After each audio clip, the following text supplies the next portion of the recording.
નમસ્કાર વિદ્યાર્થી મિત્રો, હું રવિ જોશી સ્ટેટિસ્ટિક્સ ગુરુ ચેનલમાં આપ સર્વે વિદ્યાર્થીઓનું ફરી એકવાર હાર્દિક સ્વાગત કરું છું. છેલ્લા લેક્ચરમાં આપણે લક્ષની અંદર સ્વાધ્યાય 4 ની અંદર સેક્શન ડી માંથી આપણે દાખલા ગણતા હતા. આજે આપણે સેક્શન ડી ની અંદર આગળના નવા દાખલા જોઈએ છીએ. તો અહીંયા બોર્ડ ઉપર આપણી પાસે રકમ છે સ્વાધ્યાય 4 સેક્શન ડી ની અંદર દાખલા નંબર 13. એમાં આપણને આપેલું છે લિમિટ x ટેન્ડ્સ ટુ 3. કિંમત મેળવવાની છે આપણે, એટલે કે લક્ષ મેળવવાનું છે.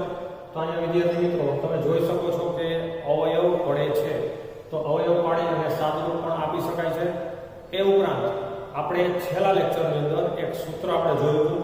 એ સૂત્રનો ઉપયોગ કરીને પણ તમે આ દાખલો સરળતાથી ગણી શકો છો. તો અહીંયા આપણે બે રીતે દાખલો ગણી શકાય છે, જે રીતના અનુકૂળ આવે.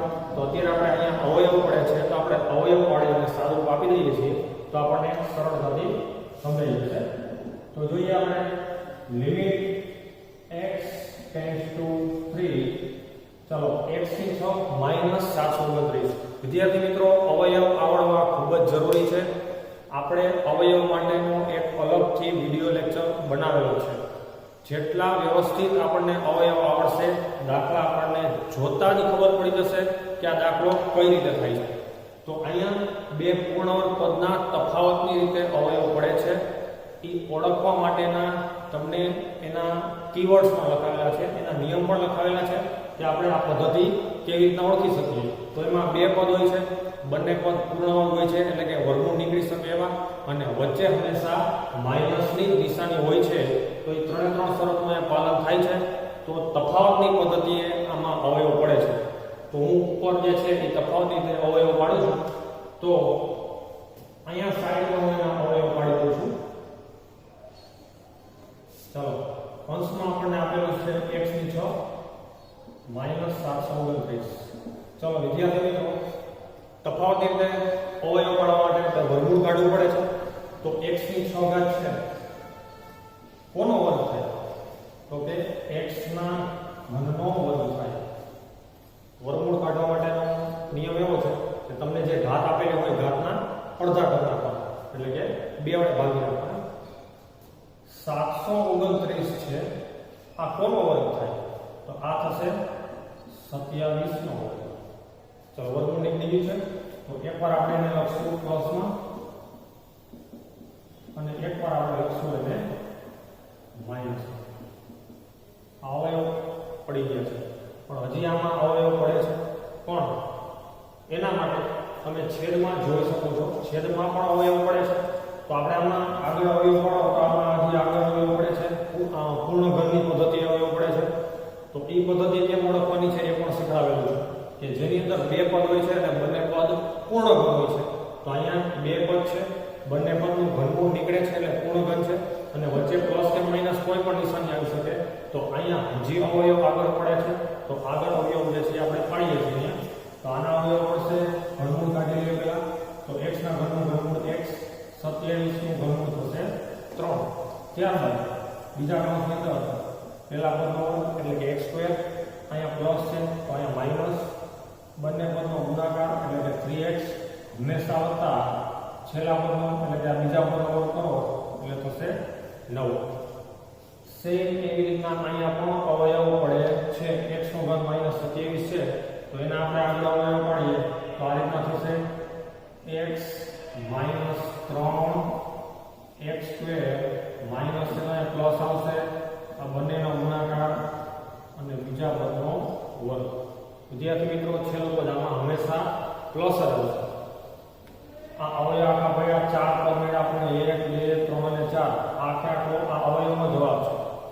હવે છેદમાં, તો છેદની અંદર આપણને આપેલું છે x ની 4 ઘાત -81. તો આમાં પણ તમે જોઈ શકો છો તફાવતની રીતે અવયવ પડે છે. તો આની અંદર x ની 4 કોનો વર્ગ થાય? તો કે x ના વર્ગનો વર્ગ થાય. એવી જ રીતના -81 કોનો વર્ગ થાય? તો કે 9 નો વર્ગ થાય. હવે તો એકવાર આપણે એને પ્લસમાં લખીએ એટલે કે x2 + 9, એકવાર આપણે માઈનસમાં લખીએ x2 - 9. વિદ્યાર્થી મિત્રો, અહીંયા હજી આગળ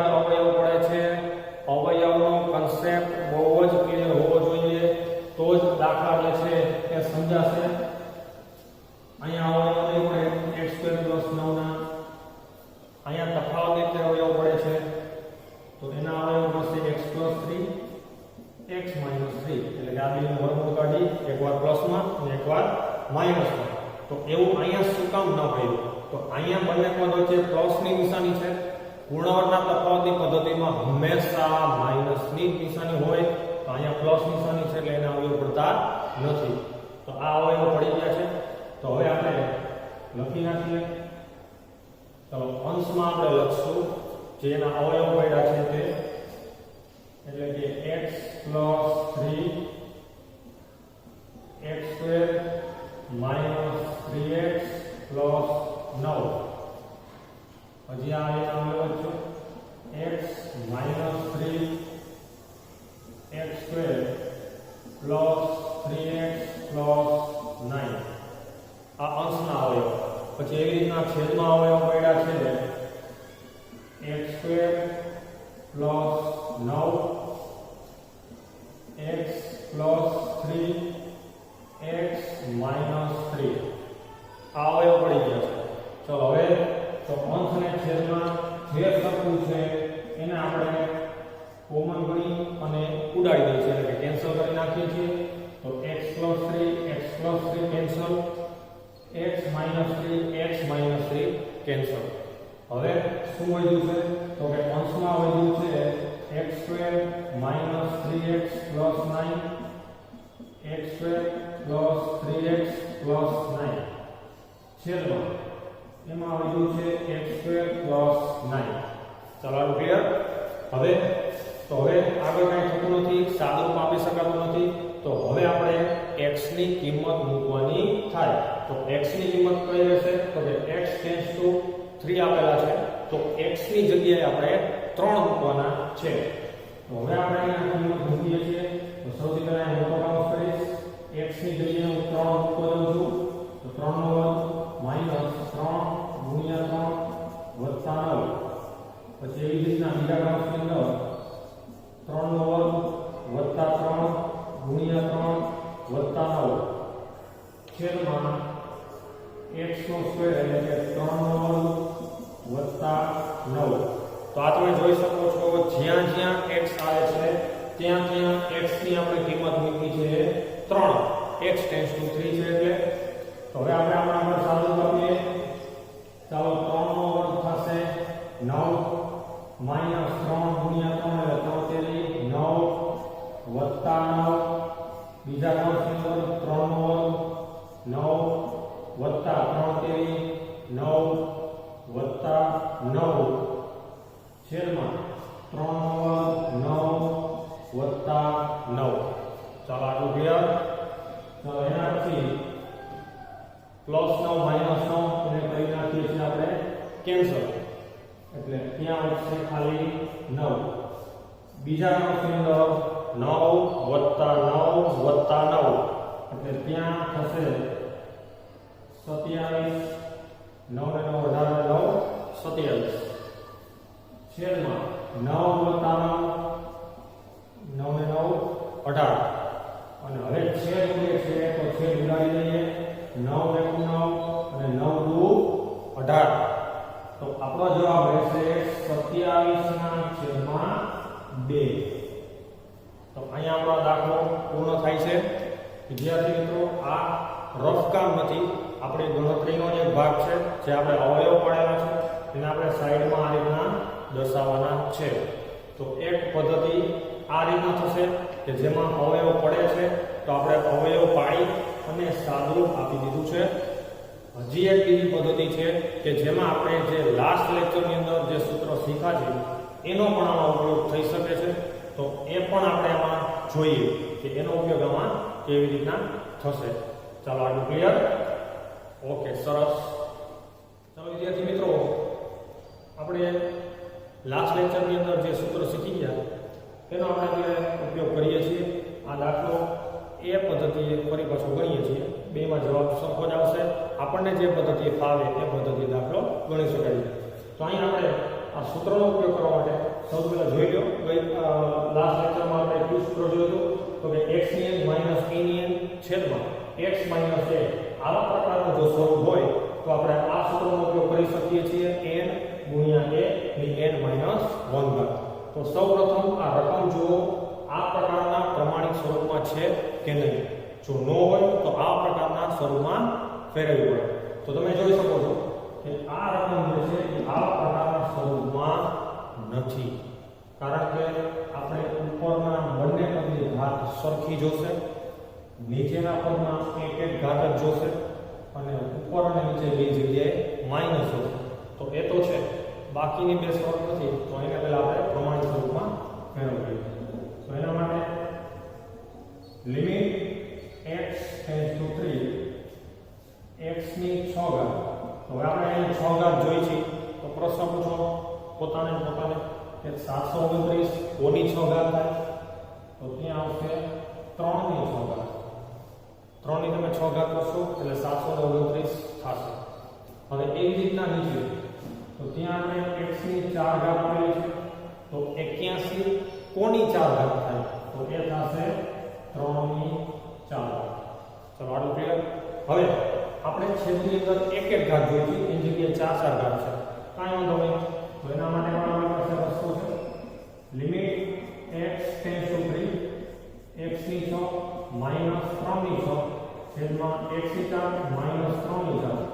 આને આપણે ગુણવા પડશે. શેના વડે? ઈઝી છે.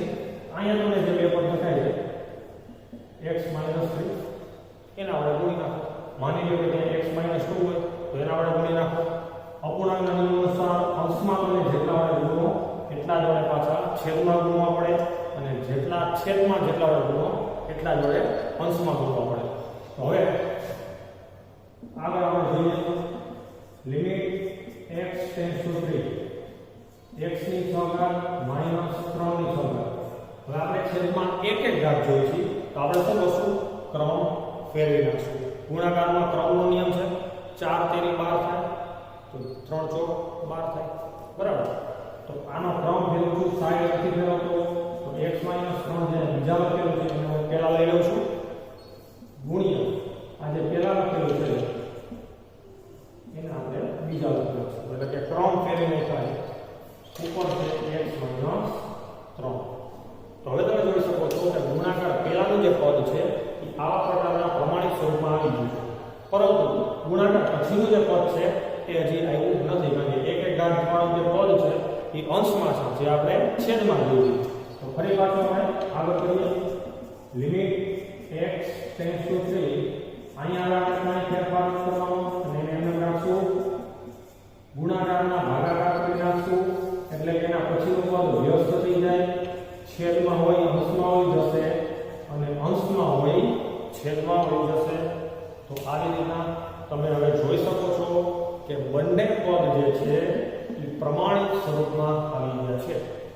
ઉપરના બે પદની ઘાત સરખી, ઉપલા નીચલા પદ એ સરખા, ઉપર નીચે માઈનસ માઈનસ સેમ વસ્તુ અહીંયા એ થઈ ગઈ, બરાબર. તો હવે આપણે આ સૂત્રનો ઉપયોગ કરી શકશું. તો અહીંયા આપણે સૂત્રનો ઉપયોગ કરીએ તો અહીંયા આપણે સૂત્ર અનુસાર n એટલે કે ઘાત અહીંયા આપણે કરી દીધું 6 ગુણ્યા 3 એટલે કે a આ a છે,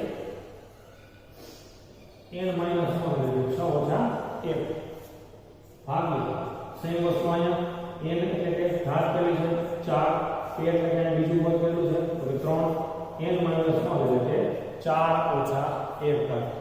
શા માટે આપણે આવું કર્યું?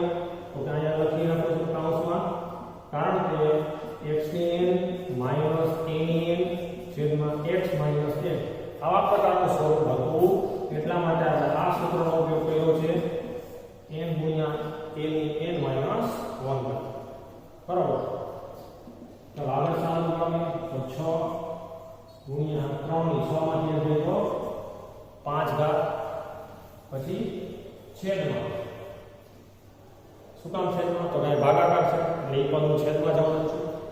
નીચે આવશે 4 ગુણ્યા 3 ની 4 માંથી જોઈએ તો 3 ઘાત. તમારું ક્લિયર? હવે છે ઉડે છે કે ઉડાવી દે તો અહીંયા 2 તેરી 6 થશે, નીચે 2 નું 4 થશે. ઉપર 3 ની 5 ઘાત છે, નીચે 3 ની 3 ઘાત છે, તો 3 ઘાત આપણે કેન્સલ કરી નાખશું, એટલે ઉપર વધશે 3 ગુણ્યા 3 નો વર્ગ, 5 માંથી 3 જાય તો 2, એટલે કે 3 ની 2 ઘાત ઉપર વધશે, અને નીચે ફક્ત વધશે 2, કારણ કે 3 ની 3 ઘાત કેન્સલ થઈ જાય. તો હવે ઉપર આવશે 3 નો વર્ગ 9 9 ગુણ્યા 3 એટલે 27 એમાં 2. તો આ આપણો જવાબ જોઈ શકો છો. બંને પદ્ધતિએ જવાબ આપણને સરખા જ મળશે. તો વિદ્યાર્થી મિત્રો તમને જે પદ્ધતિ સરળ લાગે એનો ઉપયોગ કરી શકાશે, પરંતુ અમુક દાખલા એવા છે કે જેમાં કમ્પલસરી આ પદ્ધતિનો ઉપયોગ કરવાનો છે, એટલે આ પદ્ધતિ આપણને આવડવી તો જોશે. ક્લિયર? ઓકે. તો વિદ્યાર્થી મિત્રો આજના વિડિયો લેક્ચરમાં આપણે અહીંયા સુધીનું રાખીએ છીએ. નવા વિડિયો લેક્ચરની અંદર ફરી પાછા નવા દાખલા સાથે આપણે મળશું. ત્યાં સુધી દરેક વિદ્યાર્થીઓને અસ્તુ.